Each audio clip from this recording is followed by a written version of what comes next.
আসসালামু আলাইকুম ওরহমতুল্লাহি ওবারাকাত। বেলতলী শাহ সুলেমান ল্যাংটার ওরসে বছর বন্ধ করা হয়েছে, কিন্তু কেন?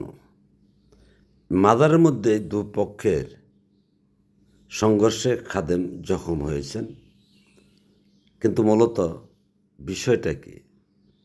এই যে মাজার কিনে ব্যবসা উদ্দেশ্যে, এই যে দেখুন মাজারের দোতলার মধ্যে মসজিদ করা হয়েছে, মাদ্রাসা করা হয়েছে, আবার গানের আসর বসিয়ে গাজার আসর বসিয়ে বিভিন্ন কায়দায় এই মাজারকে কেন্দ্র করে ব্যবসা করতেছে।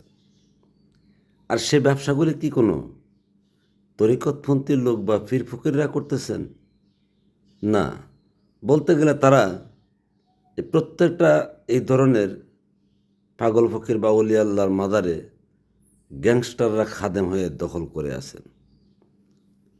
কাকে বাদ দিয়ে কে বাঘ বসাবেন, এগুলি নিয়ে এই সমস্ত মাজারগুলির মধ্যে যত কুকর্ম হয়ে থাকে। যেমন 2004-05 সালে খড়মপুর কেল্লা শহীদের মাজারের মধ্যে সেই মাজারের খাদেমকে জেলের ভিতরে পরপারে পাঠিয়ে দেওয়া হয়েছিল। কিন্তু এটা কি করে সম্ভব? কিন্তু হয়েছে তো।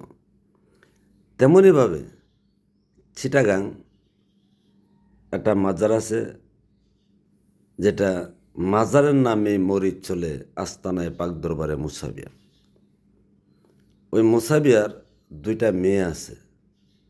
2 মেয়ে এই মাজারের ক্ষমতা কার কাছে থাকবে, মাজারের টাকার ক্ষমতা কার কাছে থাকবে, সেটাকে কেন্দ্র করে নাগাতার 30-35 বছর যাবৎ 2 বোনের দ্বন্দ্বে এই মাজারের ভিতরও জীবন দিতে হয়েছে 6-7 জন লোককে।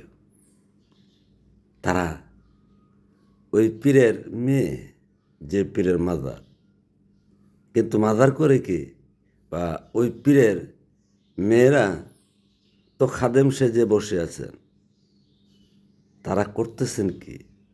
কিন্তু এই খাদেমদারি মাজারের এই মাথাব্বরি কেন? শুধু টাকার জন্যে। কিন্তু আপনারা যারা দিচ্ছেন, তারা কেন দিচ্ছেন? এরা এই সমস্ত কুকর্ম করতো আপনার টাকা নিয়ে, কিন্তু করতেছে তো। কাজে ভাবুন, বাংলাদেশে এই ধর্ম ব্যবসা কত শক্তিশালী হয়েছেন এবং কত নেশাগ্রস্ত হয়েছেন মাজারের নামে, মসজিদের নামে, মাদ্রাসার নামে, জাস্ট ধর্ম ব্যবসা।